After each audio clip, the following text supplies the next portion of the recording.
കോൺഗ്രസിന്റെ പ്രൗഢമായ പൂർവ്വകാലവും സംഘടനാ ചരിത്രവും അടയാളപ്പെടുത്തുന്നതാണ് AICCയുടെ പുതിയ ആസ്ഥാന മന്ദിരമായ ഇന്ദിരാഭവൻ. അത്യാധുനിക സൗകര്യങ്ങളുള്ള പാർട്ടി ദേശീയ ആസ്ഥാനത്ത് കോൺഗ്രസ് പിന്നിട്ട നാൾവഴികൾ ഓരോന്നും രേഖപ്പെടുത്തിയിട്ടുണ്ട്.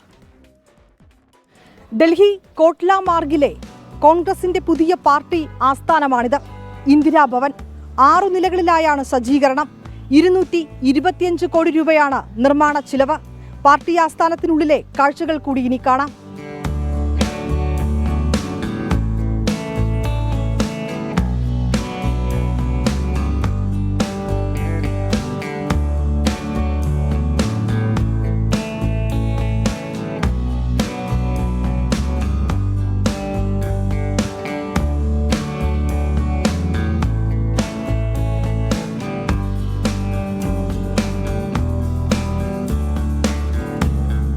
ഞാനിപ്പോൾ നിൽക്കുന്നത് കോൺഗ്രസിന്റെ പുതിയ പാർട്ടി ആസ്ഥാനത്തിലാണ്. 1-ാം നിലയാണിത്. ആ നിലയിലെ റിസപ്ഷനാണ് നമുക്ക് കാണാൻ കഴിയുന്നത്. അത്യാധുനിക സൗകര്യങ്ങളോട് കൂടിയാണ് പുതിയ പാർട്ടി ആസ്ഥാനം സജ്ജീകരിച്ചിരിക്കുന്നത്. ഇവിടെ നിന്ന് അടുത്ത 5 നിലകളിലേക്ക് പോകുന്നതിനായി പ്രത്യേകം ലിഫ്റ്റ് അടക്കം ക്രമീകരിച്ചിട്ടുണ്ട്. ഓരോ നിലയിലും സ്വാതന്ത്ര്യ സമരത്തിന്റെ ഓർമ്മകൾ, നേതാക്കൾ, അവരുടെ ചരിത്രം എന്നിങ്ങനെ വിപുലമായിട്ടുള്ള കാഴ്ചകൾ കാണാം. സ്വാതന്ത്ര്യ സമര പോരാട്ടത്തിലെ കോൺഗ്രസിന്റെ പങ്ക്, ബ്രിട്ടീഷ് ആധിപത്യത്തിന് നേരെ നടത്തിയ സമര ചരിത്രം, മഹാത്മാഗാന്ധിയും നെഹ്റുവും നയിച്ച പോരാട്ടങ്ങൾ, കോൺഗ്രസിന്റെ പുതിയ ആസ്ഥാന മന്ദിരത്തിൽ ചരിത്രമുറങ്ങുന്ന ഓർമ്മകൾ ഇങ്ങനെ ഫ്രെയിമിൽ സൂക്ഷിച്ചിട്ടുണ്ട്.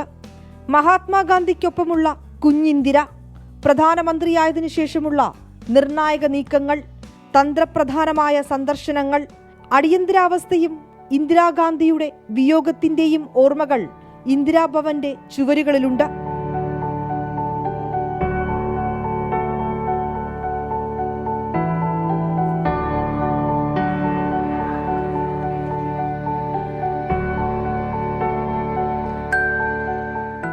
കേരളത്തിലെ കോൺഗ്രസ് മുഖ്യമന്ത്രിമാരുടെ പേരുകളും പുതിയ ഓഫീസിന്റെ ചുമരിൽ ഇങ്ങനെ രേഖപ്പെടുത്തിയിട്ടുണ്ട്.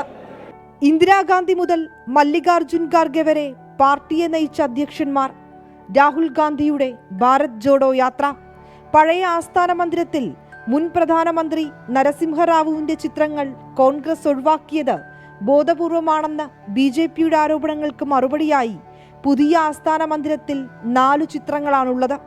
പാർട്ടി ആസ്ഥാനത്തിലെ ലൈബ്രറിക്ക് മുൻ പ്രധാനമന്ത്രി മൻമോഹൻ സിംഗിന്റെ പേര് നൽകിയിട്ടുണ്ട്. സ്വാതന്ത്ര്യ സമര പോരാട്ടങ്ങൾക്കൊടുവിൽ ബ്രിട്ടീഷ് ആധിപത്യം അവസാനിക്കുന്നു. ഇന്ത്യക്ക് സ്വാതന്ത്ര്യം ലഭിക്കുന്നു. അക്കാലത്തെ പത്രങ്ങളിൽ വന്ന വാർത്തകൾ 3-ാം നിലയുടെ ചുമരിൽ ഇങ്ങനെ രേഖപ്പെടുത്തിയിട്ടുണ്ട്. പാർട്ടി അധ്യക്ഷൻ മല്ലികാർജുൻ ഖാർഗെയുടെയും പാർലമെന്ററി പാർട്ടി ചെയർപേഴ്സൺ സോണിയാഗാന്ധിയുടെയും ലോക്സഭാ പ്രതിപക്ഷ നേതാവ് രാഹുൽ ഗാന്ധിയുടെയും ഓഫീസുകൾ 5-ാം നിലയിലാണ്. കോൺഫറൻസ് ഹാളുകൾ, ഗവേഷണ കേന്ദ്രം, പോഷക സംഘടനകൾക്കുള്ള ഓഫീസ് തുടങ്ങി 6 നിലകളിലും വിപുലമായ സൗകര്യങ്ങളാണ് ഒരുക്കിയിരിക്കുന്നത്.